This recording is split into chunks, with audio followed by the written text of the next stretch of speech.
नया दौर कैसे आया? और आजकल का तो आधुनिक दौर चल रहा है। जो आप लोग अभी जूता पहनते हैं, वो जूता पहनने की इजाजत नहीं थी। कैसे? उसी को तो देखना है। चलिए देखते हैं। नया दौर देखो क्या था। ये नए बदलाव कैसे हुए? ब्रिटेन में नई सामग्री व नई प्रौद्योगिकी ने इस परिवर्तन को संभव कैसे बनाया? दो विश्व युद्धों व महिलाओं की कार्य स्थिति में आए परिवर्तन के चलते भी कुछ और बदलाव हुए। आइए थोड़ा पीछे चलकर देखें कि ये परिवर्तन क्या थे। तो नई सामग्री कैसे आई? देखो, नई सामग्री, जब भी कोई परिवर्तन होता है तो नई चीज आती है ना। नई सामग्री कैसे आई? नई सामग्री, एक सामग्री वो भी होती है हवन वाली, उसको बोलते हैं हवन सामग्री। क्या बोलते हैं? हवन सामग्री। और यह है नई सामग्री। 17वीं सदी से पहले ज्यादातर ब्रिटिश महिलाओं के पास आमतौर पर फ्लैक्स लीलेन, क्या फ्लैक्स, फ्लैक्स लीनेन, लीनेन,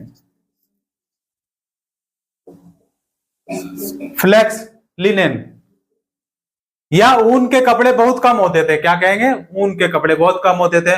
इन्हें साफ करना भी बहुत मुश्किल होता था। 1600 के बाद साथ व्यापार के चलते चलते सस्ती व रख रखाव में आसान भारतीय छींट कई यूरोपियों के घरों में और अलमारियों तक का हिस्सा बन गई। फिर औद्योगिक क्रांति हुई, जिसके दौरान 19वीं सदी में ब्रिटेन में सूती कपड़ों को थोक उत्पादन और भारतीय संहिता कई देशों में निर्यात करना शुरू किया। यूरोप के बहुत बड़े तबके के लिए सूती वस्त्र अपनी आसानी से उपलब्ध हो गया। अब क्या हुआ? बहुत आसानी से उपलब्ध हो गया।